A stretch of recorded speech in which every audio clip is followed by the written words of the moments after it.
This is Gerardo Del Real with Resource Stock Digest. Joining me today is the president and CEO of Almadex Minerals, Dr. Morgan Poliquin. Morgan, we're overdue for a catch-up. It is great to have you back on. How are you? I'm doing great, thanks. How about you? I am well, fighting the good fight. Happy to be back at it. There's a lot going on in the Almadex universe.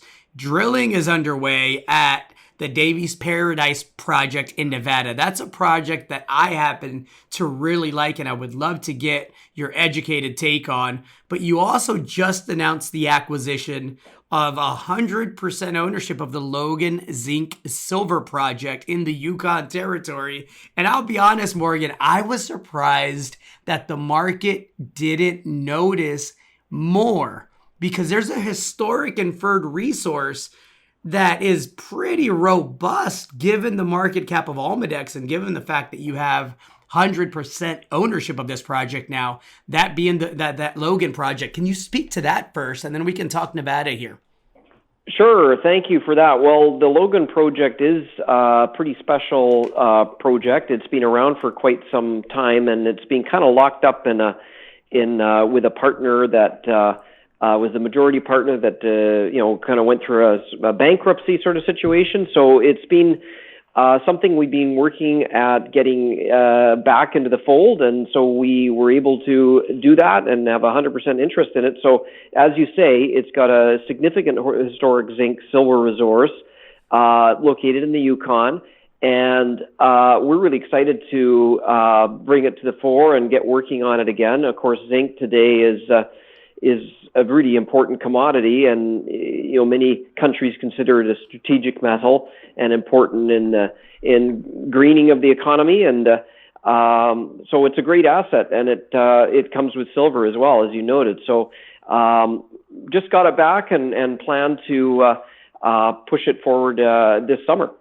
Well, let me get into that historic inferred resource. And again, this was prepared in 2012 for the Logan main zone, and it consists of 42.7 million tons with average grades of 2.76% zinc and 12.89 ppm silver at a 1% zinc cutoff grade. I should note, and I think it's important to note, that there's been pretty extensive metallurgical work that was positive conducted on this project. Is that accurate, Morgan? Yeah, it was discovered in the 80s, and quite a bit of work was done. A predecessor company to our group, Almadex, had the project, and it was joint ventured to an oil company, Geddes Oil. And at the time, they did quite extensive work, including the several stages of historic resource development work, drilling, of course, and metallurgical work. And then it was kind of in limbo for a period of time after a company called Yukon Zinc was our majority partner, was taken over by some Chinese based in a consortium, and they put a different deposit, not this one, into production somewhere else in Yukon and ran into some financial issues there. So it's sort of been locked up for quite a while, as I said before. So this historic resource has been updated, but there's been really no work since the discovery period in the 80s. And, it's one of these, what I would call kind of maybe hidden gems in our portfolio. Let's talk about the Davis Paradise project in Nevada. I mentioned that's a project that I also really like. Drilling has commenced there. Is that accurate? We've commenced drilling there, and it's a big project, and there's multiple things we'd like to test there. We've got the Davis part of the property is the portion of the property that we've optioned to the north, and it adjoins the claims that we staked initially to the south, which we call Paradise. And in this Davis area, there's exposed veins. There's the Davis vein that we're starting on. There's something called the Butler vein system that have had historic mining, and there's another zone that's parallel to it that is an alteration zone, a very high level alteration zone that looks really exciting that hasn't had significant historic work on it. So there's been some past drilling, and we're working in the area of the past drilling, and the idea is to see if the results that our historic results are, that they're real, and then to expand out from there. And so we're underway and on the Davis vein target, but to the south we have what we think is a high sulfidation system, which is a style of mineralization similar to the Paradise Peak deposit, which is just across the valley from us, which was a significant producer in the 80s and 90s in this part of Nevada. And we've got indications of a potential porphyry as well, a copper porphyry with copper minerals at surface, and some old turquoise workings of all things. So we feel that there's multiple different types of targets, and this is a first pass drill program, which will go probably into July, and then we'll probably step back, wait for assays, and the intention would be to go back and do a round two. So excited to get drilling on this project. Well, and again, just for some context and why I really like the project, historic drilling has reported 12.2 meters of up to 6.2 grams per ton gold and 21 grams per ton silver. So just for people to have a bit of context on the potential that exists on the property. Morgan, where's Almadex's market cap right now? Oh, well, I hate to even talk about that. Well, we got 17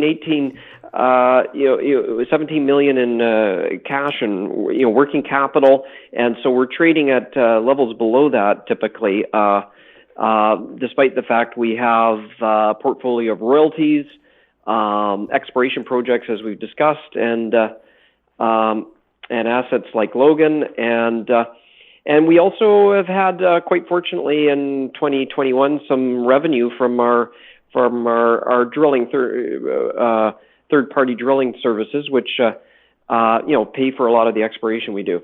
So trading below cash, basically.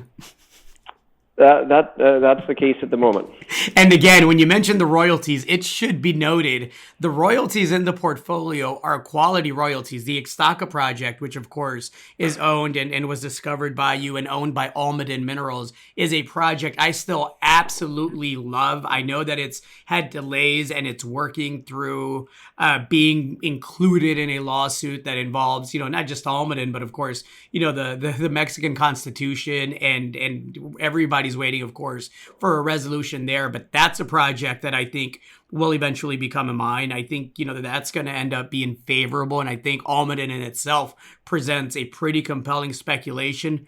But Almadex has a portfolio of royalties that if all you did was become a royalty company, I think you would command a much higher valuation. We now have the Logan project. You own your own drills.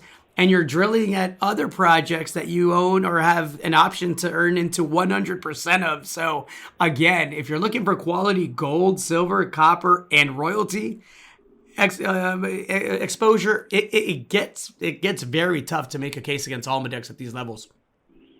Well, we got basically the results, the fruits really in the form of these royalties, exploration projects of decades of regional exploration, and we like to think that what we have called prospect generator in the past, which is really going out in the field and using new concepts to create projects, and then through either joint venture or advancing them yourselves or discovery, essentially, moving them into tangible assets. And of course, that's what Almadex is going to continue doing, and it's been a period of time in the last few years that everyone knows the challenges we've been through. But I think Almadex, through the sale of a royalty last year, is well set up to continue doing what we've done for decades now, which is to through discovery, through the drill bit, with partners and on our own accord, make discoveries and create assets. So.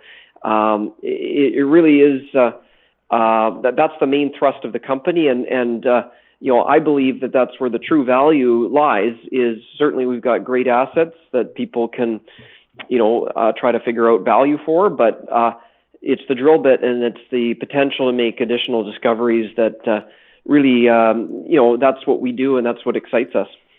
I have to ask before I let you go, Morgan, what's next for Logan? I mean, I have to believe that you're going to have a lot of potential suitors for the project. I know is mired in litigation and proceedings for quite a bit, and navigating that is not something that is attractive to potential suitors. Now that that's been resolved and that you have 100% ownership of it, what plans do you have for the project? Yeah, thank you. Well, there's a historic resource. And, I think the first step is always it's in the traditional territory of First Nations owners, and our intention is to collaborate with them. But the first step here is to look at the historic resource and get it into a current status. And that is always a first step to potentially doing what's called a preliminary economic analysis, or PEA, which is capable of demonstrating the value. In some sense, it's preliminary, but it shows the potential for the potential economics of a project. So those would be, first step is a resource, and then we'll decide on whether we're going to proceed with a PEA. But from my perspective, it's a great place to work with great